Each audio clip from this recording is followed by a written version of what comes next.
Hello, hello, welcome in. Another Friday is here, which means another spreadsheet progress update video for the Cox Chunk account. If you're new here, this is my Extreme 1 Chunk Ironman starting at the Chambers of Zarek. This is my map right here, just this one singular square, and we are nearly done with our goal of completing the entire chunk.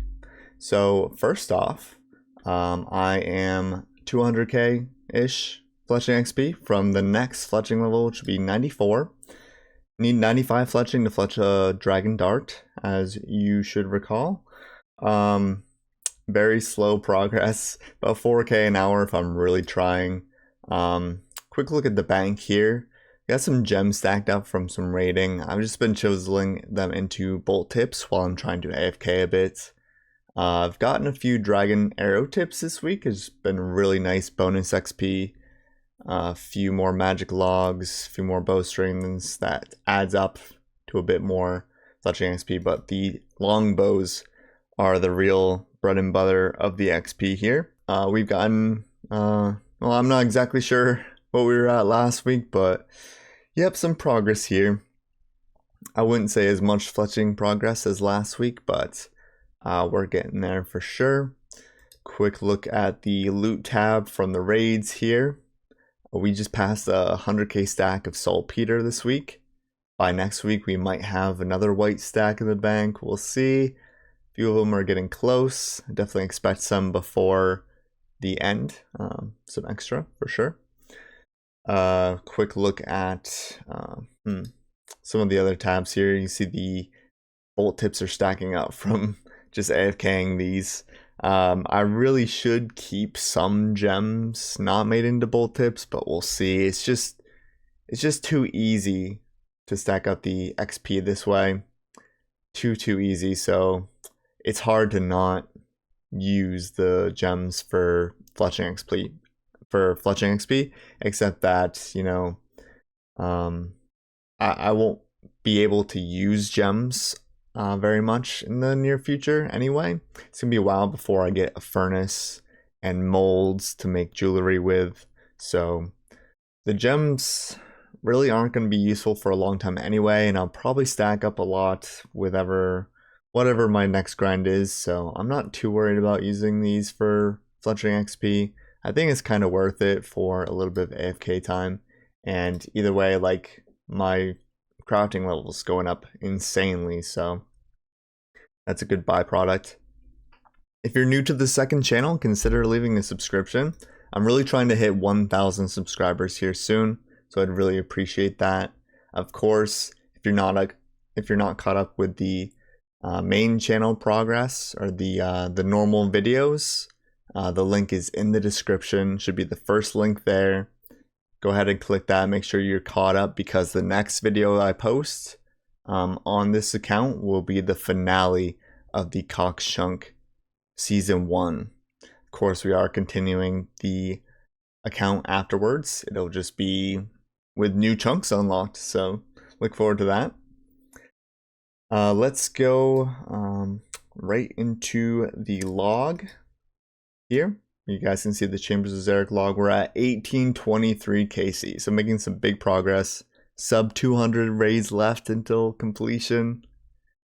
We've gotten some big items this week. 2 more Kodai insignias, which is a mega rare drop, and 1 more Din's Bulwark, which is on the ancestral table here, also pretty rare. And those have come in like the last 3 days, which has been crazy. Only 1 dark relic this week, which is a bit sad. This is what I want the most. These are XP tomes.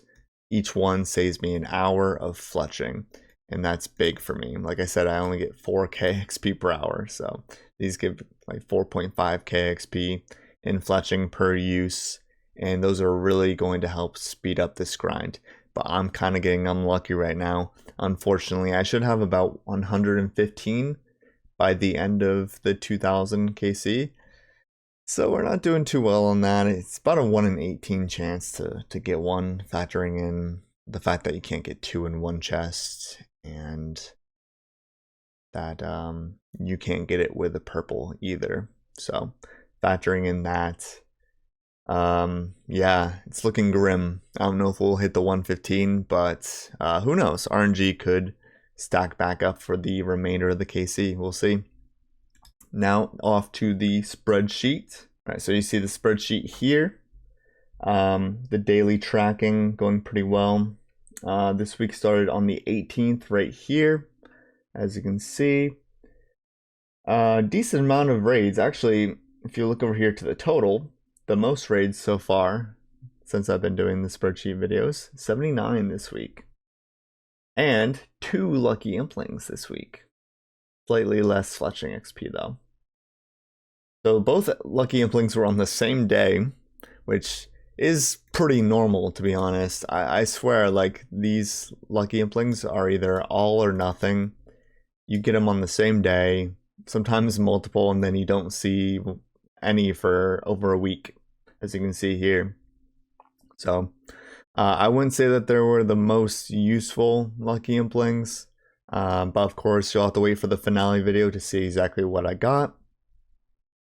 Other than that, we had a big day here on the 19th.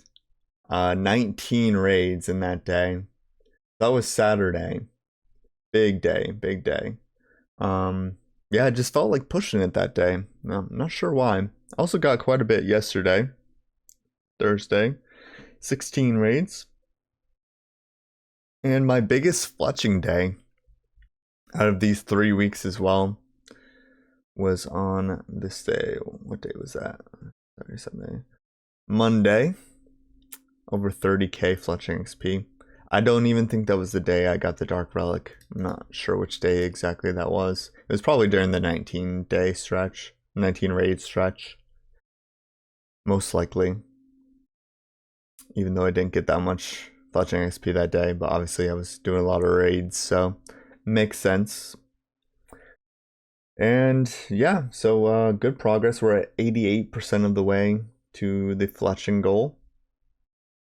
And I am really trying to push the raids right now. I want to get the 2k KC before the Yama boss comes out, which is May 14th. So we're going to be pushing out the raids here, guys, for sure. Yeah, so look forward to a YouTube and Twitch stream on the day that I get the 2k KC. That could be the 10th, 12th, something like that. A little bit before Yama. Give some time. But yeah, we'll be looking forward to that stream. Hope you guys can join for that. Links in the description as well for the Twitch, the streaming.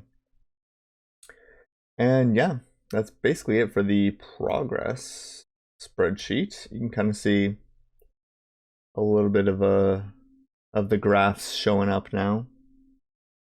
Now that we have now that we're at 3 weeks anyway, the graphs are starting to actually show.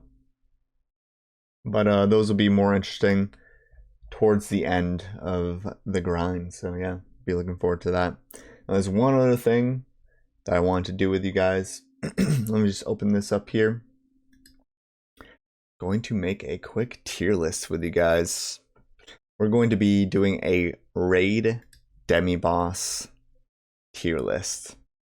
A lot of people have suggested this to me, so excited to finally do this. I think some things on this list will definitely surprise you for sure, so let's get into it. Maybe a bit controversial, we'll see. All right, so Tecton, let's see. You know what? I'll start with the worst one. We'll do the worst one first.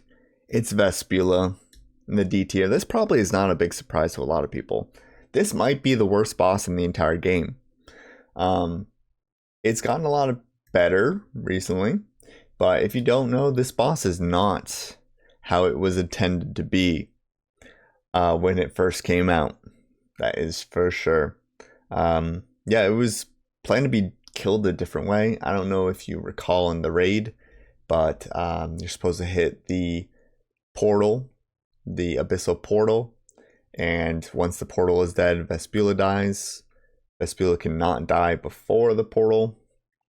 The main way that you're supposed to do that is attack Vespula, until she goes onto the ground. She'll do that at like 30% health, something like that. And then you can freely attack the portal. But when she's flying, you get hit by chip damage when you try to attack the portal, when you go underneath her, kind of like a stomp mechanic. But people figure out that if you stand on a correct tile and flinch the portal, it will hit a max hit of 8. So you can redemption every single time. So basically, it's a flinching boss that you use redemption on. The Abyssal Portal's super tanky. Twisted Bow's pretty good on it. Shadow's best in slot there. If you mess up the room, you can get poisoned. It hits hard. If like all these little minions that she has spawns, it can get super annoying. They blow up on you. Just the main way to defeat this boss is really bad. And instead of fixing it, they kind of just let the player base find a way around it. So it's not killed any way that it was intended to be. And it's probably one of the most annoying rooms. Dying here is super frustrating. It can end a raid if it goes poorly, if you're not prepared for it. Yeah, D tier. D tier Vespula, for sure. Might even be the worst boss in the entire game. Might be. And let's go with the best one next. Which is the best boss, demi-boss, in the Chambers of Xeric? That's Vanguards. Yep, I know. S tier. Vanguards. That's gotta be controversial. If you think otherwise, definitely post in the comments, but I'll give you a good reason. Vanguard is the most skill-based room in the raid before Ulm. Let me explain why. Alright, so first of all, if you're in a team, requires good teamwork, team coordination. Either you each pick a Vanguard and follow it around the room, or you stay in one spot and switch gear depending on which one you're fighting. And you have to keep the Vanguard's HP at pretty even levels. If one is a lot lower HP than all the others, they'll reset, which I think is probably the best way to deter. It's like you're definitely rewarded for good gameplay in this room, and you're punished for bad gameplay. So if you reset it, you're punished in a way that's not completely detrimental to the raid. They just heal. So you can just hit them back. It'll waste time, sure. But like places like Vespula, you mess up, your raid's pretty much done. You mess up Mud Owl, you die. Messing up at Vasa can be kind of tricky as well. Messing at Tecton, you'll probably die too. But obviously there's a lot of ways to die in the Vanguard room, but if you make a mistake, they heal instead of you dying, kind of. So I think it's a good mechanic. Rewards good gameplay. There's a lot of ways that you can trap the Vanguards, reduce their damage.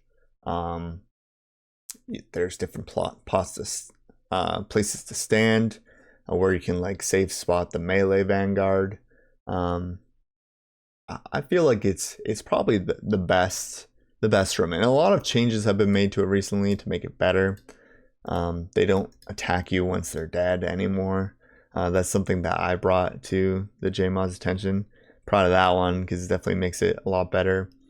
They kind of reduced or increased, I guess, the amount of separation between their HP before they reset, which is pretty good. They've dropped really good supplies for the raid as well. Yeah, I think S tier. Definitely one of the more fun ones once you get the hang of it, and you're always learning new things about this room. That's why it's at S tier. I'll go a bit quicker on the rest of these. We're gonna fill each one of these tiers. Next, I'd say second best is the Vasa room. Vasa is pretty simple. You just attack the boss, move away from its boulders. They're not too difficult to dodge. but they do hurt if you do take damage there. There's the teleport mechanic where it teleports you next to her, stuns you, and then you get hit by the bomb. That can be venged to speed up the kill. And then there's the new method where you skip the bomb attack. That's pretty good. Twisted Bow slaps on this boss, so if you have a Twisted Bow, it's a lot more fun. And this boss encourages switches too, because meleeing for the crystal phase is best while ranging for attacking the boss. So gear switching is really encouraged at this boss, and I think it's fun to maximize the gear switches. For my account, I don't have many gear switches, but still, like, switching to accurate on the T-bow for the last hit is kind of like an extra thing I can do each rotation to, you know, boost the damage a bit. Overall, kind of fun boss. Very simple, but fun as well. And kind of similar mechanic to Vanguard. If you mess up, or if your DPS is bad, or if you're a bit slower, it heals. So reducing the healing. But it's gotten a lot better too, because it doesn't heal every time it hits the crystal anymore. Only if you don't kill the crystal in time will it heal. So that's kind of made the fight less annoying for sure. And the crystal isn't as tanky as it used to be as well. So another thing that's improved Vasa recently. Next, I'd say Tecton in the B tier. Also a very simple fight. He hits very hard, but that makes Vengeance very good here. There's a dodge mechanic while he's at the anvil to avoid damage from the fire. And just very simple. There's a lot of ways that you can avoid damage, like being on his blind side. Moving around, movement's very important, but you can't be away from him for too long or he'll retreat back to the anvil. So there's a lot of strategy involved with Tecton that I think makes it good. One of the things that sucked about Tecton before they updated recently was how tanky he was. They fixed a lot of that. They guaranteed one hammer spec. He doesn't recharge his defense when he goes to the anvil, only his hit points. So I think overall it's gotten a lot better. I probably would have placed this lower had it not been for those improvements. And then last but not least, the Mudadile in the C tier. Just a damage producer, a brew sipping kind of boss. If you stay high health, it's pretty hard to die to Mudadile. Just hits hard. You can ticky its attacks pretty easily if you're focused up. But there's a lot of like quirky mechanics in this room. The Mudadiles will like randomly move, which seems different than how most NPCs move, which can kind of make it a bit tricky at some points to kind of predict what the Mudadile is going to do as far as movement. There's a few safe spots, but they're not 100% safe because of this movement. But that kind of makes it better, because if it was all safe spots in the room, it'd be maybe a little bit too easy. So kind of like that. I like the ZGS meta, the freezing meta. It adds more variety of gear to bring into the raid. I think these niche items that give people roles in the raid are very important. Theater of Blood has a lot of this. There's some of that in TOA, like the red Karis person. In big teams, you get like a ZGSer, you get like a butterflyer. Different roles in a raid I think is very important as far as like a team aspect. So the ZGS bringer is a role. There's an entangler for the baby one. And yeah, overall it's pretty good. And chopping the tree was probably the worst part about the room. So now that that's not the meta, it's pretty good. C tier for sure. So this is my final ranking. If you think differently, let me know in the comments. Also like and subscribe to the video, and I will see you guys again next week on the accounts. Peace out.